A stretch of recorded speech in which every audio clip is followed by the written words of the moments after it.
Hello बच्चों, आप है बिंदु चौधरी के संग राजस्थान सरकार और वेदांता के सीएसआर इनिशिएटिव ई कक्षा में, जिसके टेक्निकल पार्टनर हैं मिशन ज्ञान। बच्चों, हम क्या कर रहे हैं, पहले वीडियोस में रिवाइज करिए, रिमेमोराइज करिए अपने आप को।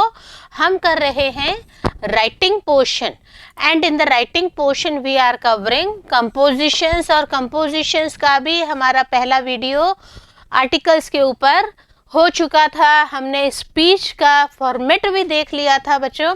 तो आज हम इसी स्पीच को कंटिन्यू करते हुए इसका सेकंड पार्ट करेंगे। तो तैयार है ना अपने अपनी कॉपी पेन लेके? शुरू करें। क्वेश्चन ले रहे हैं बच्चों हम सबसे पहले। Look at the following visual input and by using it write a speech in 100 words. Speech कितने शब्दों में लिखनी है? 100 वर्ड्स में। On importance of self study. What is the topic for your speech बच्चों? Importance of self study.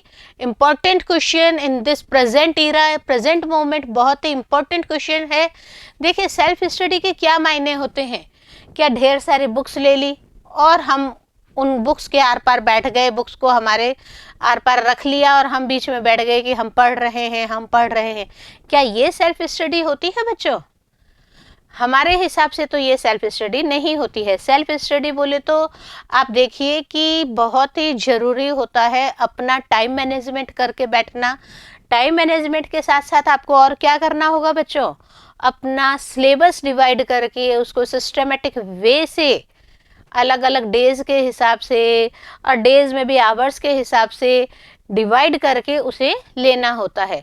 तो हम बार बार कह रहे हैं कि this present era is more important for all of अस।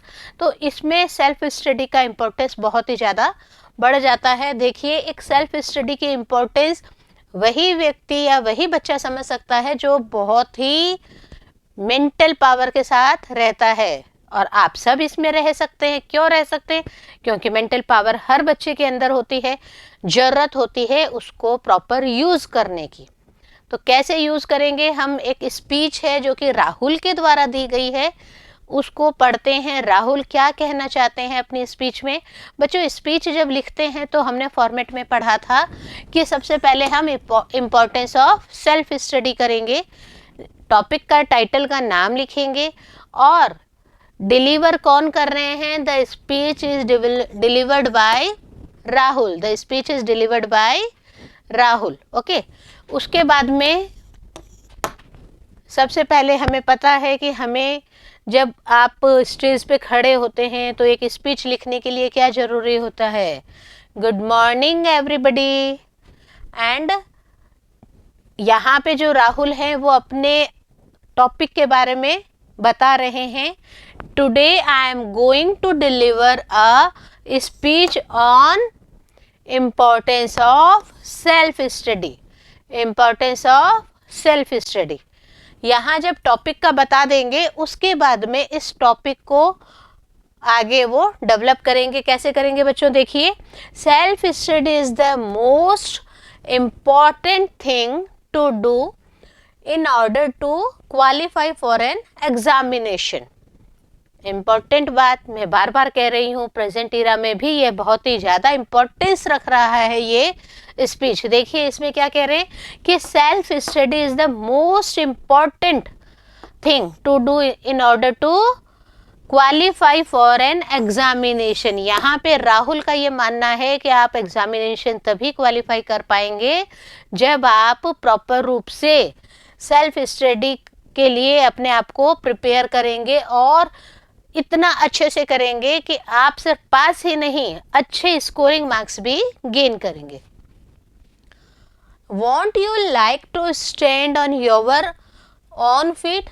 कितनी अच्छी बात कही है कि क्या अपने पैरों पे आप नहीं खड़े होना चाहते हैं? इसका ये मतलब नहीं है बच्चों कि लो मैं तो मेरे पैरों पे ही तो खड़ा हूँ, हाथों पे थोड़े खड़ा हूँ। नहीं बच्चों, इसका मतलब है कि हम एक आत्मनिर्भर, सेल्फ डिपेंडेंट के रूप में एक पोजीशन होल्ड करें। तो यहाँ पर बहुत अच्छी बात कही है। इसको इम्पोर्टेंस के रूप में, इसको अपने जीवन के गाइडलाइंस के रूप में भी हम देखेंगे। When you do self study, देखिए इंपॉर्टेंस बताई जा रही है, when you do self study you don't depend on others. जब आप सेल्फ स्टडी करते हैं तो आपको दूसरे व्यक्ति, दूसरे मोबाइल, दूसरे और कहीं पे डिपेंड होने की कतई ज़रूरत नहीं पड़ती है। किसके लिए नहीं पड़ती है? For guidance, for guidance. For example मैं यहाँ पे एक टॉपिक ले रही हूँ, छोटा सा एक इंसिडेंट बता रही हूँ। आपकी टीचर क्या बताती है बच्चों कि मैं कल लेसन 4 लूँगी, तो आप सब लोग घर से पढ़ के आइएगा। तो होता क्या है कि 20 की क्लास है, 20 बच्चों की क्लास है, 20 बच्चों की क्लास में से जो 5-7 बच्चे हैं वो क्या कहते हैं, हाँ मैम ने बोला है तो हमें कर ही लेना चाहिए, और वो घर पे उस चैप्टर को रीड आउट करके आते हैं। नेक्स्ट डे मैम जब स्टार्ट करती है और एक इंट्रो देती हैं, तो इंट्रो में वो जो अपने नॉर्मल क्वेश्चंस होते हैं, नॉर्मल बातें होती है, वहाँ पे बच्चों से चेकल आउट करना चाहती हैं, बच्चों से निकालना चाहती हैं चीज़ों के बारे में। और होता क्या है बच्चों, जो 5-7 बच्चे चैप्टर को रीड आउट करके आते हैं वो सबसे पहले हैंड रेज करते हैं, yes ma'am I will give the answer for this one. तो कितना अच्छा लगता है टीचर को भी कि मैंने कहा और बच्चों ने फॉलो अप किया। और धीरे धीरे ऐसे ही बच्चों को गाइडेंस की भी ज़रूरत नहीं होती है कि मैम कहेगी तो ही हमें करना है, सर कहेंगे तो ही हमें करना है। उनको अपने आप पे ही वो डिपेंड हो जाते हैं, सेल्फ गाइडेंस अपने आप सेल्फ मोटिवेट होके गेन करते हैं। Okay, all you need to do is to draft schedule. हमने स्टार्टिंग में बात की थी कि सेल्फ स्टडी करने के लिए क्या करना होगा, कि सबसे पहली आवश्यकता, first important thing is that you will draft your schedule. अपना एक शेड्यूल, अपना एक टाइम टेबल फिक्स करेंगे and start working towards your goal in a systematic method. और क्या करेंगे आप कि अपने गोल को, गोल में से एक टारगेट आपने अचीव किया है, बच्चों छोटे छोटे टारगेट दीजिए अपने आप को। हम नहीं कहते कि आप बड़े टारगेट दीजिए, आप आज एक दिन का टारगेट लेके चलेंगे अपने साथ, और उस दिन के टारगेट में आप क्या लेके चलेंगे बच्चों, आप कहेंगे कि आज मैं अपने 4 टॉपिक्स को, 4 सब्जेक्ट के 4 टॉपिक्स को कवर करूँगा या करूँगी। और उन 4 टॉपिक्स के लिए आप अपने टाइम को डिवाइड करेंगे, 1-1 आवर 4 टॉपिक्स को देंगे, और उन 1-1 आवर देखते वक्त 1-1 घंटा देते हैं, तो उसमें भी कि मैथ्स भी कवर करना है आपको। इन द सेकेंड आवर आप साइंस ले रहे हैं, इंग्लिश ले रहे हैं, या फिर अपना एसएसटी पोर्शन है, संस्कृत पोर्शन है, इनको आप कवर अप करने की कोशिश कर रहे हैं। तो देखिए आपका क्या हुआ, आपने एक सिस्टमेटिक गोल बनाया और उस गोल को अचीव करने के लिए आप अपने आप पे कंसंट्रेट कर रहे हैं, और कंसंट्रेट करने से आपसे क्या होगा, सिस्टमेटिक मेथड से आप अपनी पढ़ाई कर पाएंगे और अपने गोल को अचीव कर पाएंगे।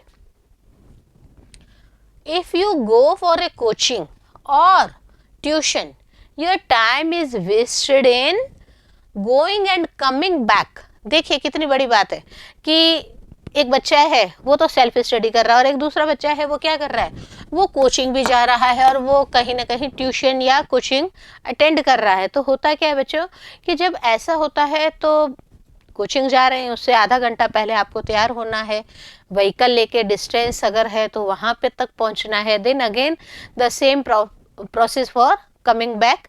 तो 1 घंटा आपका यहाँ किल हो गया, प्लस क्या हो रहा है आपका वेस्टिंग टाइम के साथ साथ कमिंग बैक भी आप कर रहे हो, and you save your precious energy also.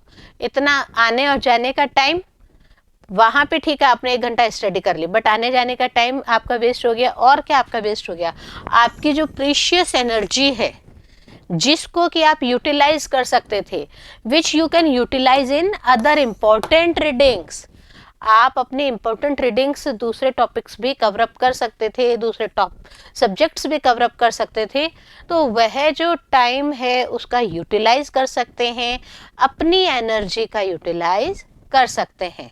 समझ रहे हैं ना बच्चों कि पढ़ाई के साथ साथ आपको टाइम मैनेजमेंट भी आना चाहिए, और टाइम मैनेजमेंट तभी हो सकता है जब आप सेल्फ स्टडी पे ध्यान देंगे। Finally your money is saved. और लास्ट ऑप्शन तो है ही है हमारे पास में कि जो इम्पोर्टेंट पैसा कोचिंग्स और ट्यूशन्स के नाम पे दिया जाता है वह बच जाएगा। Thus self study is highly important. इसलिए राहुल कहते हैं, और स्पीच की जो राहुल ने डिलीवर की है स्पीच, कितना इम्पोर्टेंट मैसेज हम सबको दे रही है, हम सब बच्चों को, बच्चों बोले आप सबको दे रही हैं। क्या दे रही हैं कि अभी भी आपके पास में टाइम है, you will manage your time in a systematic way to achieve your goal. बहुत ही अच्छी बात है, और हम तो एज ए टीचर यही चाहेंगे कि आप सब लोग अपने इस गोल को अचीव करें। And in the last Rahul क्या कह रहे हैं सबको, अपनी स्पीच के अंदर क्या कहा जा रहा है राहुल के द्वारा? थैंक्स अ लॉट, बहुत बहुत धन्यवाद। किसके लिए कहा? क्योंकि जो स्पीच लिखी है वो वाकई बहुत ही इम्पोर्टेंट है। तो कैसी लगी बच्चों ये स्पीच? और मेरी तो आपसे यही गुजारिश है, it is a request from my self, और मेरे जैसे सभी टीचर्स जो पढ़ाई के लिए बहुत ही बेचैन हो रहे हैं, उन सब की क्या है कि बच्चे सेल्फ स्टडी पे ध्यान दें।